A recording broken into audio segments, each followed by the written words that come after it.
And it is time to head down to Arizona. Going to talk to our friend Joe Cotela of DED. How are you doing, man? I'm doing pretty good, man. How are you? I am doing fantastic. I'm excited you had a few minutes to spend with us this morning and talk about the upcoming album, the new single. Whole lot of great stuff going on for you guys. Why don't you tell us everything that's going on in the world of DED? Oh, wow. That's a lot. We're just finishing up our album right now. I mean, introducing ourselves to the world piece by piece here, but it's DED, D-E-D. We're finishing the album up right now with John Feldman, who's amazing.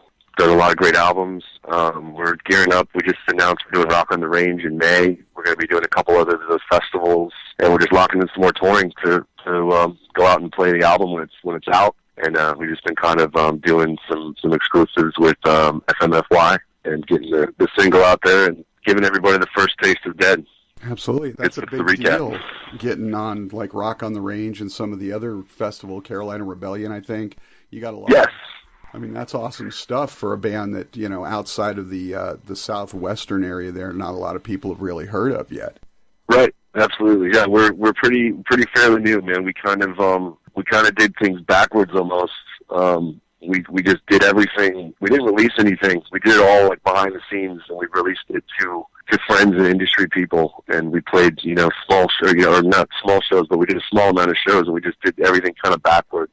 So it was kind of cool. Like, we didn't have to do that awkward phase of like finding out who we were in front of people, right. That kind of thing. So we got to master the character of the band behind the scenes. So. Well, clearly it's paying off. So now for those who are outside of Phoenix and outside sort of the southwest regional area there where you spent most of your time touring so far, give everybody a little bit of backstory on DED, sort of how you came together, who else is in the band, and sort of what you're going for in terms of your musical vision. Yeah, the vision is, it's four guys that play music together, but the vision is we all just wanted to play really angry, heavy music. We really wanted to incorporate kind of the feeling that you get from when you watch a horror movie, how you feel while you're watching that. And then we wanted you to feel that way when you're listening to a song. We wanted to just put everything into our music that we felt, was great about heavy music, that we felt was great about rock and metal and hardcore. And we just wanted to, it's like cooking a meal, we just made the ingredients the way we wanted it. And I think we found a great vibe. Yeah, I would agree. What I've heard so far, obviously, just the first single. I was like, I got stuck on that whole soundtrack to like a horror show, and I'm thinking, are you talking about the recent presidential campaign or? Well, honestly, we all have feelings about that. I don't really care to talk politics, honestly, too much. But we wrote the song before that. The lyrics from this song were heavily influenced by True Detective, the first season, Matthew McConaughey's character. Right. I don't know if you saw that, but anyway, yeah, he was just a lot of the things that he said and a lot of his views on things just really kind of resonated with me, and just kind of how messed up everything is, and just I don't know, it's crazy, but if anybody's seen the show, they'll get it, and if not, you should watch the show because it's a great show. It is. It was a fantastic series. I haven't seen the second season yet. Is it even out yet, the second season? Have they released it? Or? It was out. I mean, it aired on, I think it was on HBO again. But it aired. I honestly, it didn't hit me the same way as the first one. It was very different. I don't want to discourage anybody from watching it, but it didn't do the same thing for me as the first season, though. I'll definitely say that. Yeah, there's a lot of impact in that one, especially those two characters, how well they played off each other. So, dude, it's probably one of the best shows ever, like all time for me, honestly. Just absolutely incredible. Are you a big binge watcher of shows like that?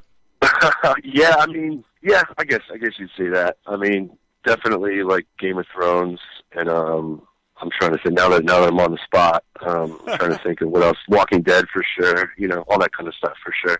You pull a lot of that stuff into some of your lyrical themes and ideas. Yeah, a lot of movies, a lot of different. I don't know, just anything. Like you can get influenced by anything in culture and pop culture and underground culture, and it finds its way into your lyrics, whether you subconsciously, whether you mean to put it there or not. I feel like sometimes you'll write a song and it'll just happen and you didn't even mean to say it, but then you're like, oh, that's what I was saying there. I didn't even know that, but that's what I was doing. You'll figure it out afterward almost, So just going off of feeling, like I was saying, like really the vibe of us is just to feel violent, feel just all those things. Hopefully not to make people actually be violent to each other, but as an outlet, right. of like a horror movie, you watch it. Hopefully you're not going to go out and kill people after you watch it. Hopefully it's just more of a fantasy type thing, or more of a release, or just just crazy, So that's kind of what it's supposed to be like. A catharsis of that negative energy, so to speak. Get it out of your system. 100%, man. Yeah. All right, well, let's listen to FMFY from Dead, and we'll be back on the flip side with Joe Cotela to talk a little bit more about the upcoming album and everything else. Oh, yeah, Dead, FMFY, fantastic track, man. I really like the sound of that. Welcome back, number one. Thanks for hanging out with us, Joe.